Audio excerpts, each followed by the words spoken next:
দর্শক আসসালামু আলাইকুম। আমি শহীদুল ইসলাম সজল আমার ক্রিক টক চ্যানেলের পক্ষ থেকে সবাইকে স্বাগত জানাচ্ছি। যে যেখান থেকেই আমার এই ভিডিওটা দেখছেন সবাইকে আন্তরিক শুভেচ্ছা এবং অভিনন্দন। ভিডিও শুরু করার আগে একটা অনুরোধ করতে চাই সেটা হচ্ছে গিয়ে লাস্ট যে ভিডিওটা করেছিলাম গতকালকে সেটাতে আপনারা আমার অনুরোধ রেখেছেন যে চ্যানেলটাকে সাবস্ক্রিপশন করেছেন, আমার সাথে আছেন। আমাকে ভালো লাগে অনেকের বলছেন। তো আপনাদের কাছে রিকোয়েস্ট থাকবে যে অলওয়েজই এরকমটা আপনারা করে যাবেন। তাতে করে আমাদের ভিডিও করার ইন্সপিরেশনটা বেড়ে যায়। তো কথা বলতে চাচ্ছি এমন একজন প্লেয়ারকে নিয়ে আমার দৃষ্টিকোণ থেকে সত্যিকার অর্থে আমার দৃষ্টিকোণ থেকে যে প্লেয়ারটা আমার কাছে কেন যেন মনে হয় অবহেলিত। কেন জানি মনে হয় অবহেলিত বাট সেই প্লেয়ারের ট্যালেন্টের কোনো কমতি নেই। সেই প্লেয়ারের অ্যাগ্রেশন এর কোনো কমতি নেই, স্কিলের কোনো কমতি নেই। কমতি একটা বিষয় যেটা ছিল সেটা হচ্ছে জাস্ট কিছু ম্যাচে ফ্লপ করা, কিছু ম্যাচে খারাপ খেলা। যে জিনিসটা এখনো হচ্ছে।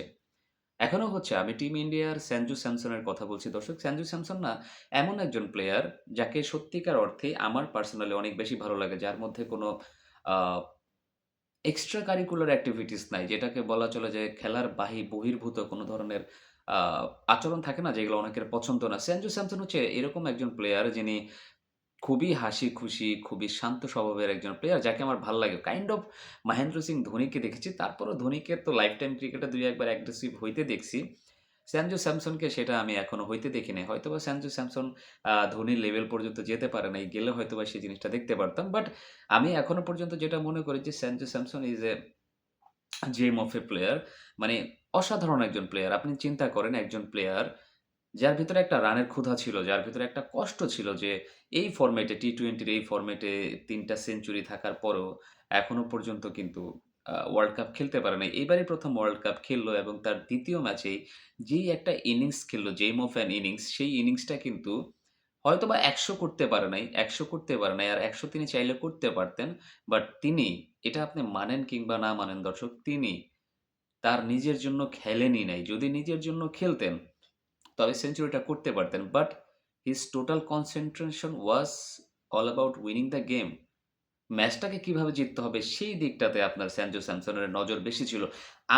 আমাকে আসলে সঞ্জু স্যামসনের প্রশংসা যতই করি শেষ হবে না। আপনি দেখেন এর আগে ভারত ১৬০ রান চেজ করে মাত্র ২ বার কি ৩ বার ম্যাচ উইন করছে এবং সেইগুলাতে বিরাট কোহলি একাই দুর্দান্ত পারফরম্যান্স দিয়েছে। ওইরকম মাস্টার কিং চেজের মাস্টার কিং তো অ্যাকচুয়ালি বিরাট কোহলিকে আমি মনে করি আসলে যত বড় চেজই হইছে আজ পর্যন্ত ভারত করেছে ওয়ানডে বলেন, টি-টোয়েন্টি তে বলেন বিরাট কোহলি রোহিত শর্মারা সামনে থেকে লিড করেছে। তো সেই জায়গা থেকে যখন এরকম বিরাট কোহলির মতো কোনো ব্যাটার ছিলেন না, এই ইনিংসটা আ বিরাট কোহলির টাইপ একটা ইনিংস হয়েছে। কারণ আপনি দেখেন দর্শক আন্ডার প্রেশার যেই ম্যাচটাতে আপনি জিতলে সেমিফাইনালে যেতে পারবেন। আর যদি হেরে যান আপনাকে আ এই স্টেজ থেকে বাদ পড়ে যেতে হবে। তো অত্যাধিক একটা প্রেশার ছিল সামনে।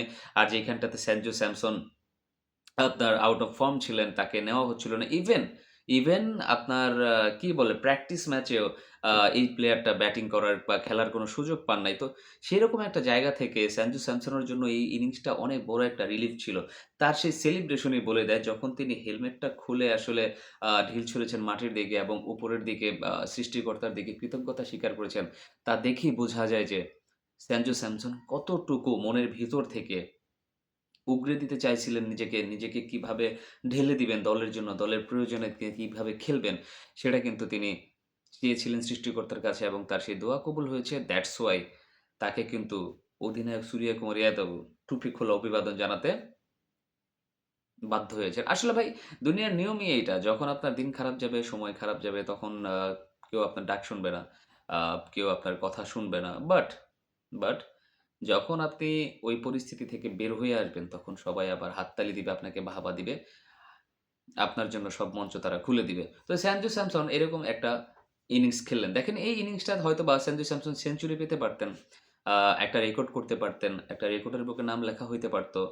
কিন্তু সঞ্জু স্যামসন যেটা হইছে এই ইনিংসটাতে ৯৭ রানের এই ইনিংসটাতে সেটা হচ্ছে এটা সঞ্জু স্যামসনকে অনেক বেশি সম্মান দিয়েছে। সঞ্জু স্যামসন অনেকদিন ক্রিকেট খেলবেন হয়তোবা কিংবা ভারতেও আরো অনেকে সেঞ্চুরি করবেন। বাট এই পার্টিকুলার এই ম্যাচটার কথা অনেকেই বলবে। এইটা নিয়ে ছোট ভিডিও ক্রিয়েট হইতে পারে যে ২০২৬ সালে এরকম একটা ক্রুশিয়াল ম্যাচে সঞ্জু স্যামসন সিঙ্গল হ্যান্ডেডলি একটা ম্যাচ একাই খেলে নিয়ে আসছিলেন। তো hats off to Sanju Samson.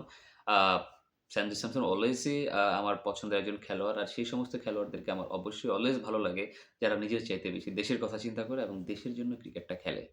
দর্শক আপনার কি মনে হয় সঞ্জু স্যামসনের সাথে যে জিনিসটা হইছে, আগে যেটা হয়েছিল, মানে সঞ্জু স্যামসনকে দলের বাহিরে রাখার যে বিষয়টা, সেটা কি আপনার কাছে ভালো লাগতো? নাকি এখন সঞ্জু স্যামসন দলে ফিরলেন আর আসলেন আর পারফরম্যান্স করলেন, এটা ভালো লাগছে কোনটা? কমেন্টস করে জানাবেন।